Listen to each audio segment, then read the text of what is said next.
Welcome back friends on English zone. English literature MCQ series से ये part 2 है हमारा आज का video. DSSB, TGT, PGT, UGC net, LD grade इन सभी एग्जाम्स को ध्यान में रख के ये वीडियो मैं लेके आई हूँ इस चैनल इंग्लिश जोन पे आप सभी स्टूडेंट्स एस्पिरेंट्स के लिए। प्रीवियस ईयर क्वेश्चन पेपर्स का भी इंक्लूजन है, क्वेश्चंस भी इंक्लूडेड है इस वीडियो में, और साथ ही साथ फ्रेंड्स इससे रिलेटेड फैक्ट्स भी आपको इस इंपॉर्टेंट वीडियो में मिलेगा एक्सप्लेनेशन के साथ में, जो भी हम एमसीक्यूज डिस्कस करेंगे। तो जल्दी से सेशन को शेयर कर दीजिए, और इस वीडियो का फर्स्ट पार्ट आपको डिस्क्रिप्शन आई बटन पे मिल जाएगा एंड स्क्रीन पे मिल जाएगा, आप वहां पे इसको चेकआउट कर लीजिएगा और वॉच आउट कर लीजिएगा जो भी क्वेश्चंस हमने कल डिस्कस किया था, जो फर्स्ट वीडियो था इस सेम टॉपिक से रिलेटेड। तो चलिए स्टार्ट करते हैं विद द फर्स्ट क्वेश्चन, और जल्दी से सेशन को शेयर कर दीजिए, अपना पेपर पेन अपने पास में रखो नोट डाउन करने के लिए इंपॉर्टेंट फैक्ट्स। चलिए पहला क्वेश्चन आप सभी के लिए स्क्रीन पे रहा। Good women have born bad son. Who says this? ये किसकी लाइन है, किसने बोला है? कोटेशन से रिलेटेड भी क्वेश्चंस आपके एग्जाम में पूछे जाते हैं, तो इसी वजह से ये कोटेशन आप सभी के लिए है, एग्जाम में पूछा भी गया है। आपको ये बताना है कि ये कोटेशन किसने बोला है और किस वर्क में बोला है या किस ड्रामा में बोला है। जैसे इन ऑप्शंस में से यहाँ पे ड्रामा का डिस्क्रिप्शन दिया गया है, वो भी ड्रामा जो है वो विलियम शेक्सपियर के ड्रामाज हैं। ये आपको बताना है किस कैरेक्टर ने इसको बोला है, किस ड्रामा में। Good wombs have born bad son. Option A Viola in Twelfth Night, option B Rosalind in As You Like It, and option C है मिरांडा इन द टेम्पेस्ट या नन ऑफ दीज। इन चारों options में से correct answer क्या है friends, जल्दी से कमेंट सेक्शन में आप दे दीजिए और चैट बॉक्स में दे दीजिए। तो करेक्ट जो आंसर की बात करते हैं फ्रेंड्स, वो है हमारा ऑप्शन सी।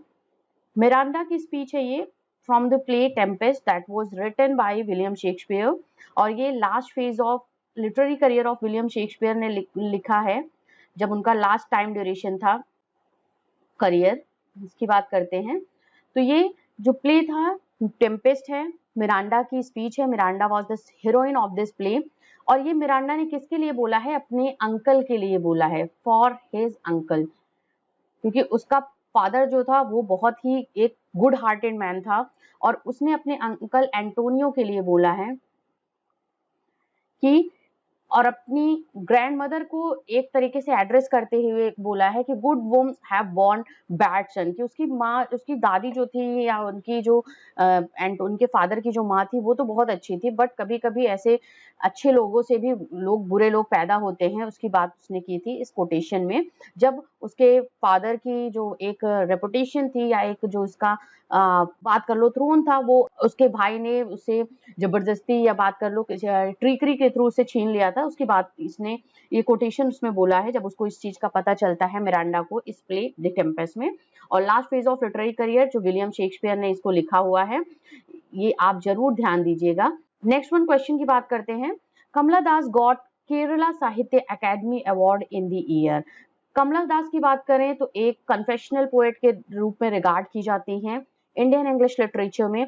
कन्फेशनल पोएट वो होता है जो अपनी जो इनर फीलिंग्स होती हैं या पर्सनल जो उसके साथ इंसिडेंट्स होते हैं या पर्सनल लाइफ में जो भी चीजें हुई रहती हैं उनको, अगर वो कोई चीजें डिस्कस करता है रीडर्स के, अपने पोएटिक लाइंस के थ्रू रीडर से या ऑडियंस से, तो उसको हम कन्फेशनल पोएट करते हैं, जो अपने आप को कन्फिश करता है, that is called confessional poet. तो यहाँ पे बात हो रही है केरला साहित्य अकादमी अवार्ड की, किस ईयर मिला था कमला दास को, आपको इसका आंसर देना है। Option A 1985, option B 1969, option C है 1964, ऑप्शन डी है 1965। तो करेक्ट आंसर की बात करते हैं फ्रेंड्स, तो दैट इज ऑप्शन बी, ये करेक्ट आंसर है। देखिए अवार्ड से रिलेटेड जरूर क्वेश्चन आप ध्यान दीजिएगा, जैसे नोबेल प्राइज से रिलेटेड, लिटरेचर से रिलेटेड है, ठीक है। इसके साथ ही साथ आपका पुलित्जर प्राइज है, साहित्य अकादमी अवार्ड्स हैं, ये कुछ ऐसे अवार्ड्स हैं जो लिटरेचर में दिए जाते हैं, और इन सबसे रिलेटेड आपको क्वेश्चन जरूर ध्यान रखना है। इससे रिलेटेड वीडियो आपको इस सेक्शन में मिल जाएगा, वीडियो सेक्शन में इस चैनल के, जहां पे मैंने नोबेल प्राइज एंड साहित्य अकादमी अवार्ड से रिलेटेड जिन राइटर्स को जो भी अवार्ड मिला गया है उसके बारे में हमने बात की है उस वीडियो में, तो उसको जरूर चेकआउट कर लीजिएगा, लिंक मैं डाल दूंगी यहाँ पे आप सभी के लिए। तो चलिए, आप क्वेश्चन ने आपने पढ़ लिया, आंसर भी आपने दे दिया, और मैंने डिस्कस भी कर लिया कि ये केरला साहित्य अकादमी अवार्ड की बात कर रहे हैं तो वो 1969 में कमला दास को मिला था, that is the option B is the correct answer. Next question, the opening line of Paradise Lost are the goes example of.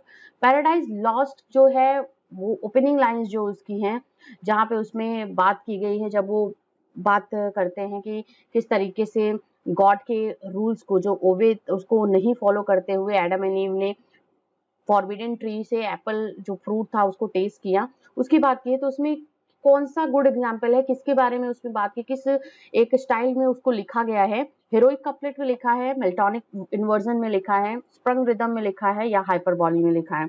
तो करेक्ट आंसर है option B, Miltonic inversion was the used in the opening line of the Paradise Lost. और ये good example है मेल्टोनिक inversion का, means कि किसी भी चीज को एक तरीके से उल्टे रिप्रेजेंट करना। जैसे डार्कनेस इनविजिबल है यहाँ पे, तो डार्कनेस इनविजिबल, डार्कनेस की जगह पे डार्कनेस इनविजिबल को वहां पे मिल्टन ने यूज करा हुआ है। तो डार्कनेस को इम्प्लीमेंट करते हुए या उसको एक तरीके से इम्प्लीफाई करते हुए उसको लिखा हुआ है। Next one we have the silent women is written by. Silent women की बात हो रही है, किसने इसको लिखा हुआ है, आपको इसका आंसर देना है। ऑप्शन है मिल्टन ने, ऑप्शन बी आपका है बनियन, या ऑप्शन सी है आपका बेन जॉनसन। तो साइलेंट वुमेन की बात हो रही है, that is written by, option C is the correct answer. Ben Jonson ने लिखा हुआ है साइलेंट वुमेन। इसके बारे में हम बात करते हैं, तो दिस इज द एपिकोनी या साइलेंट वुमेन इसको बोला है। इसको मैं मेंशन कर दे रही हूं आपको,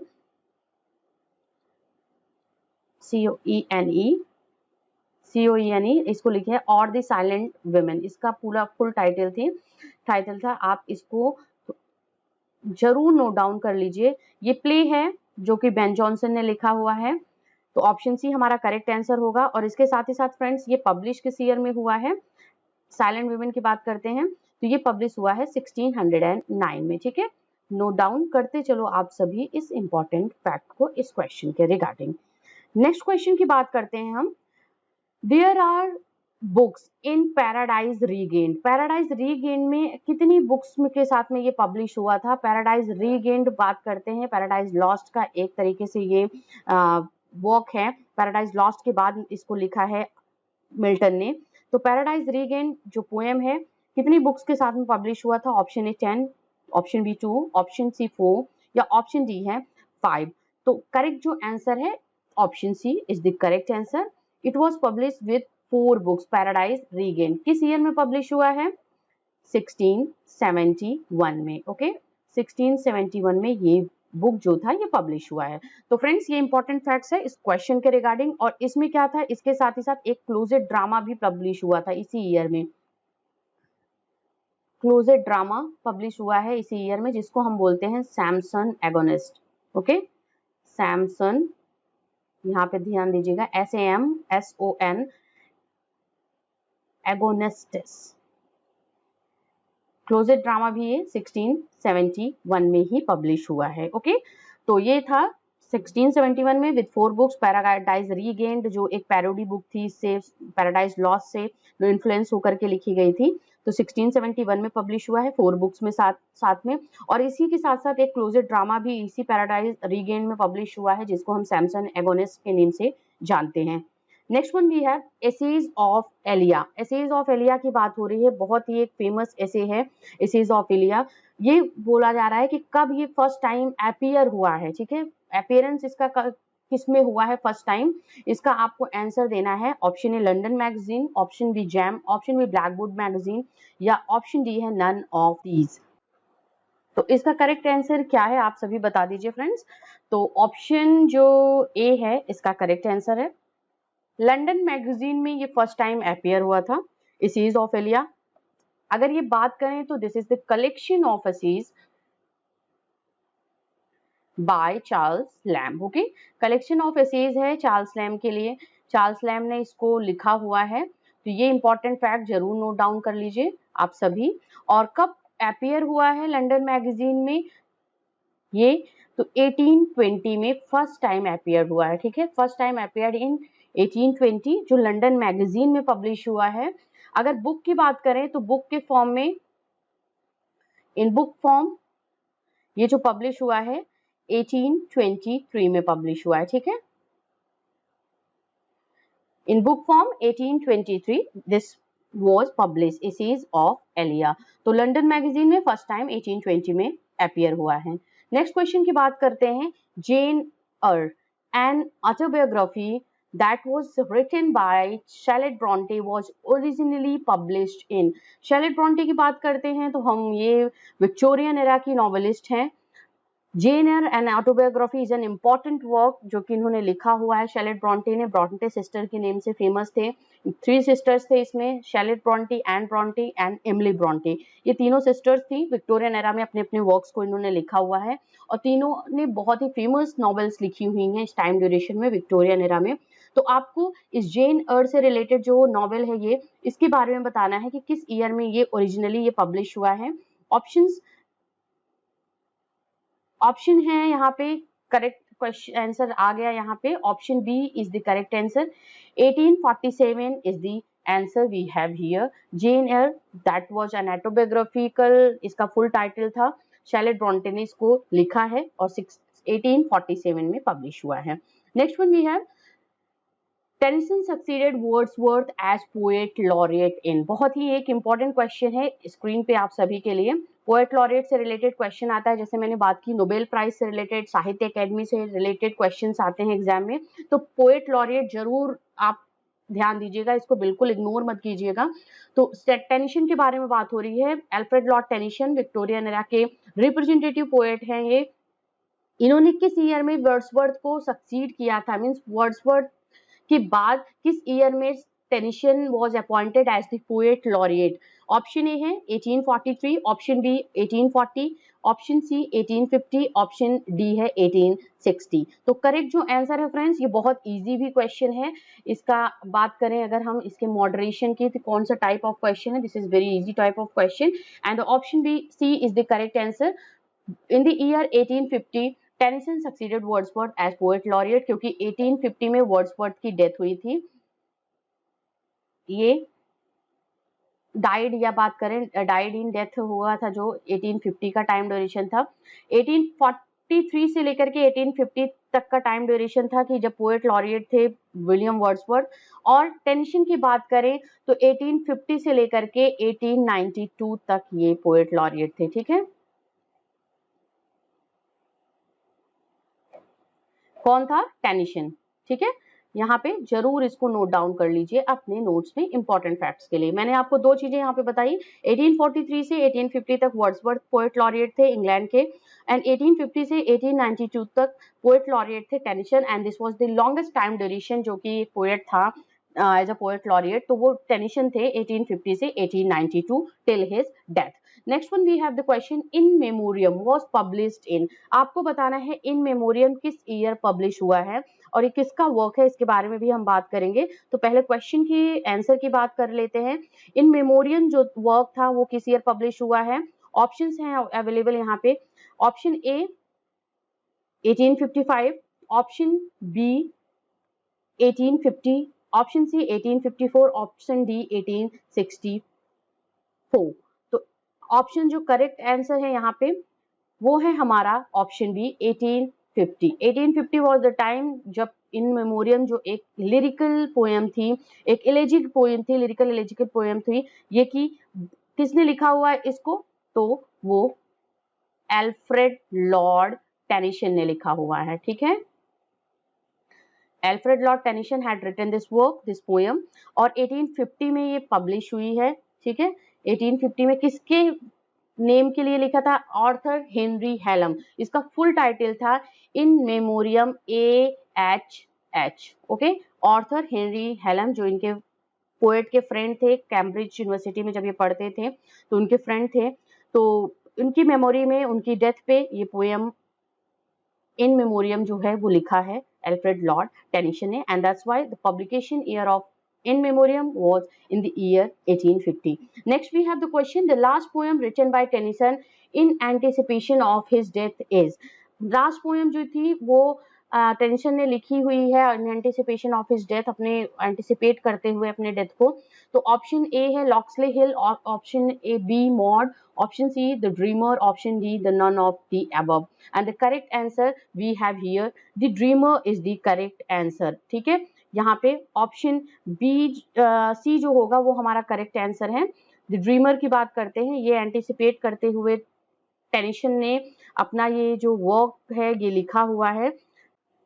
next one we have Matthew Arnold is best known for, किस वजह से मैथ्यू आर्नोल्ड जो थे वो जाने जाते थे इंग्लिश लिटरेचर में, एंड किस में कंट्रीब्यूट किया है स्पेशली मैथ्यू आर्नोल्ड ने। अगर इन ऑप्शंस की बात करें हम, option A poetry, option B drama, option C novel, option D है नन ऑफ द अबव। तो करेक्ट आंसर है option A poetry. Disappointing poetry या एक पेसिमिस्टिक अप्रोच के साथ में पोइट्री को लिखा है, तो इन्होंने पेसिमिस्टिक, अगर हम बात करें तो पेसिमिस्टिक अप्रोच या पेसिमिस्टिक पॉइंट ऑफ व्यू था इनका पोइट्री लिखने का, ये आप ध्यान दीजिएगा। और मैथ्यू आर्नोल्ड विक्टोरियन एरा के पोएट थे और he was also critic of his time, जिन्होंने क्रिटिकल वर्क्स भी लिखे हुए हैं। तो मैथ्यू आर्नोल्ड को हम पेसिमिस्टिक पोएट्री के लिए फेमस हैं या उनको जानते हैं।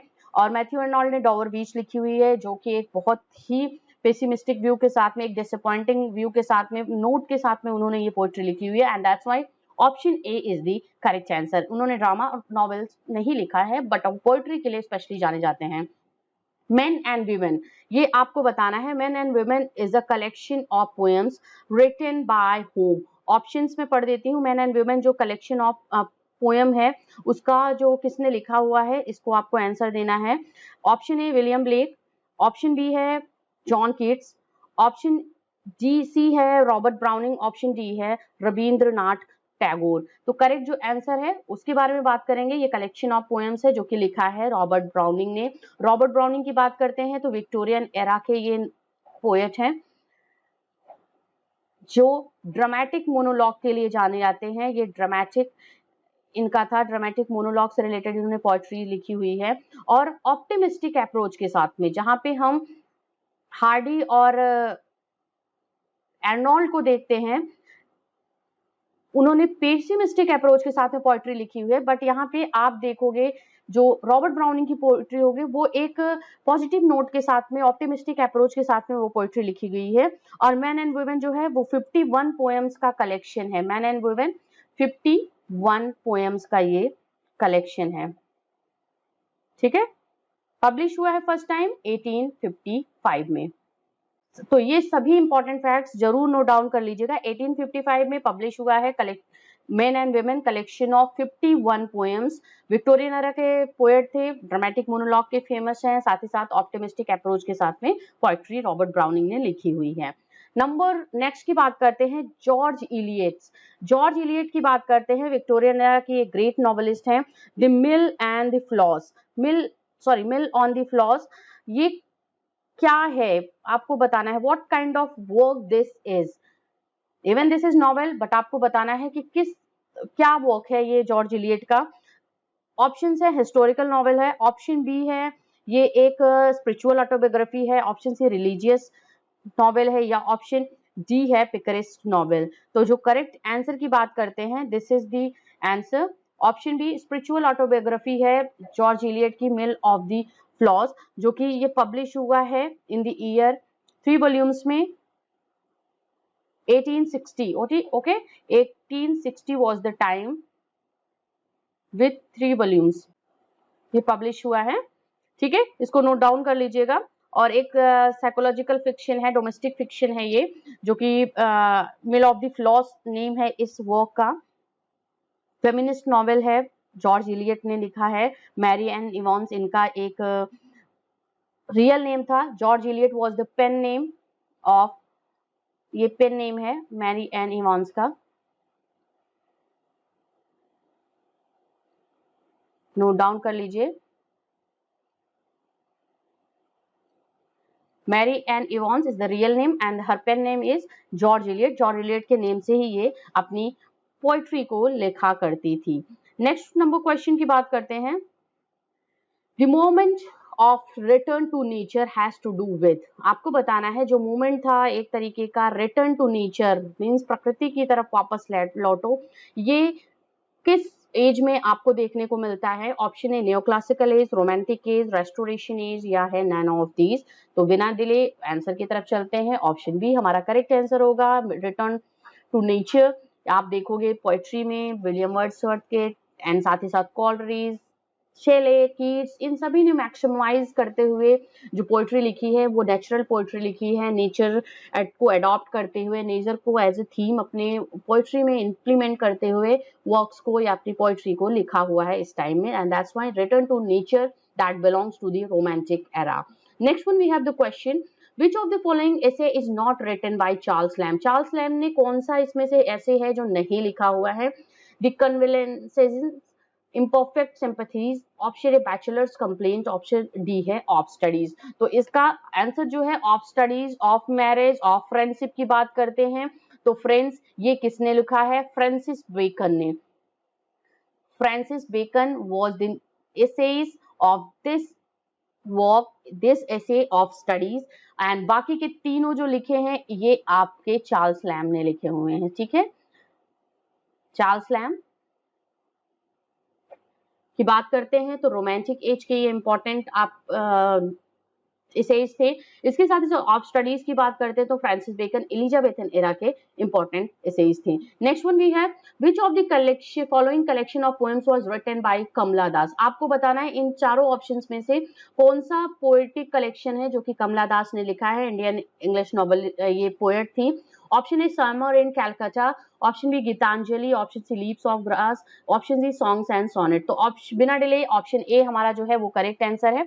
और इस कलेक्शन ऑफ पोएम से रिलेटेड कुछ फैक्ट्स हम समझ लेते हैं।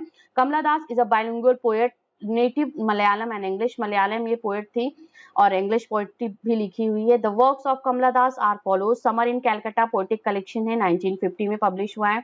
द डिसेंडेंट्स 1967 का वर्क है और ये है ओल्ड प्ले हाउस 1974 का। ये कुछ कलेक्शन ऑफ पोएम्स हैं जो कि कमला दास ने लिखा हुआ है और ऑप्शन ए हमारा करेक्ट आंसर होगा कि इन चारों ऑप्शंस में से जो कलेक्शन ऑफ पोएम्स लिखा गया है कमला दास के through that was Summer in Calcutta. Next one, to strive, to seek and to find, not to yield occurs in, ये किस वर्क में आपको देखने को मिलेगा? आपको इसका आंसर देना है इन चारों ऑप्शंस में से। चलिए बात कर लेते हैं ऑप्शन की। Lotus Eaters, option B Tears Idle Tears, option C Ulysses, option D है the Charge of the Light Brigade. तो ऑप्शन सी हमारा करेक्ट आंसर होगा। इसके बारे में कुछ इंपॉर्टेंट फैक्ट्स हम डिस्कस करेंगे फ्रेंड्स, यहाँ पे नीचे नोट डाउन है। This line occur in the play Ulysses, 1842 का ये in the poem Ulysses. This is the poem that was written by, यहाँ पे ये सॉरी टेनिसन ने इसको लिखा हुआ है, तो ये ध्यान दीजिएगा, यहाँ पे ये गलत है, कुछ और उसमें होगा। 1842 का ये यूलिसीज पोएम है और इसको जो लिखा हुआ है अल्फ्रेड लॉर्ड टेनिसन ने लिखा हुआ है और ये बहुत ही इंपॉर्टेंट लाइन है यहाँ की। To strive, to seek, to find and not to yield, means खोजो, ढूंढो, संघर्ष करो, बट अपने आप को कभी भी झुकाओ नहीं, कभी भी हार नहीं मानो किसी चीज से। ये लाइन के थ्रू एक बात बताने की कोशिश की है जो कि अल्फ्रेड लॉर्ड टेनिसन ने अपने इस पोएम यूलिसीज का एक इम्पॉर्टेंट इसमें कैरेक्टराइजेशन है। जो यूलिसीज जो हीरो है इस पोएम का, उसके बारे में बात की गई है कि वो किस तरीके से एक करेजियस, एक वल्योर हीरो था और उसके थ्रू इस लाइन के वो एक इंस्पिरेशनल मैसेज या मोटिवेटिंग मैसेज देने की कोशिश की है अल्फ्रेड लॉर्ड टेनिसन ने इस पोएम यूलिसीज में। तो 1842 में ये पब्लिश हुआ है और इसको ध्यान दीजिएगा आप सभी। This was written by Tennyson, okay, Tennyson ने इसको लिखा है। बाकी के अदर पोएम्स भी टेनिसन ने ही लिखे हैं। Lotus Eaters, Idle Tears. Bathsheba is a heroine of, Bathsheba का कैरेक्टराइजेशन किस वर्क में मिलता है? Option A Return of the Native, option C B है Tess of D'Urbervilles, option C Far from the Madding Crowd, option D Jude the Obscure. ये सभी जो works हैं these are the works of the Thomas Hardy. ठीक है, Thomas Hardy का ये work है और इसके आंसर की तरफ चलते हैं फ्रेंड्स। तो ऑप्शन ए है option C, Far from the Madding Crowd. Bathsheba का कैरेक्टराइजेशन मिलता है, she is the heroine of the novel Far from the Madding Crowd जो कि पब्लिश हुआ है 1874 में। तो 1874 में ये पब्लिश हुआ है, इसको भी आप नोट डाउन कर लीजिए। Next one we have what is Galsworthy's far from the four winds. 1897 का वर्क है गाल्सवर्दी का। आपको बताना है कि far the from the four winds ये क्या है? कलेक्शन ऑफ शॉर्ट स्टोरीज है, कलेक्शन ऑफ पोएम्स है, नॉवेल है या ड्रामा है? ऑप्शन ए हमारा करेक्ट आंसर है, because this is the collection of stories और स्टार्टिंग फेज ऑफ टाइम में उन्होंने लिखा हुआ है अपना, ये जब लिटरेरी करियर उन्होंने लिखना स्टार्ट किया था। तो गाल्सवर्दी की बात करते हैं, John Galsworthy was the literary figure जिन्होंने शॉर्ट स्टोरीज, नॉवेल्स और एंड ड्रामास सब कुछ लिखा हुआ है। Very much famous for his problematic play, जो प्रॉब्लम प्लेज लिखे हुए हैं एक डोमेस्टिक सब्जेक्ट मैटर पे, प्रॉब्लमेटिक सब्जेक्ट मैटर पे ऑफ द कंटेम्प्रेरी सोसाइटी, उससे रिलेटेड इनके प्लेज हैं, बहुत ज्यादा फेमस है। नॉवेल्स इनके बहुत ज्यादा फेमस है, फॉरसाइट सागा की हम बात करते हैं, और साथ ही साथ फ्रॉम द फोर विंड्स ये कलेक्शन ऑफ शॉर्ट स्टोरीज है, and that's why this is the correct answer. Next one we have, who is regarded the first translator of the Bible into English? English में first translator जो था वो Bible का, किसको हम regard करते हैं? Option A Thomas More, option B John Wycliffe, option C William Tyndale, option C है डी है विलियम टेंडेल, फिर से ऑप्शन आ गया यही, तो ऑप्शन बी हमारा करेक्ट आंसर है, जॉन वीक्लिफ, जिनको हम रिफॉर्मिस्ट बोलते हैं, and that's why because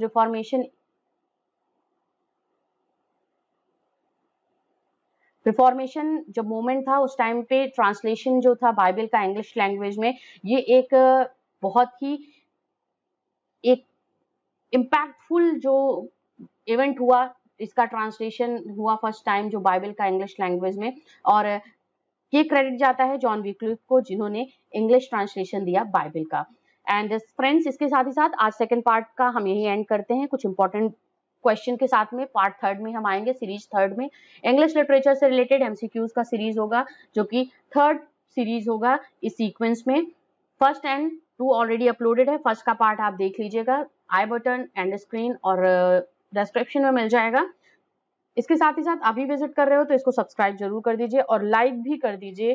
questions जो थे उसको आंसर आप नोट डाउन कर लीजिए, फिर से रिवर्स करके एक बार वॉच आउट कर लीजिए इस वीडियो को, और या तो स्क्रीनशॉट ले लीजिए आप सभी। तो चलिए मिलते हैं नेक्स्ट वीडियो में।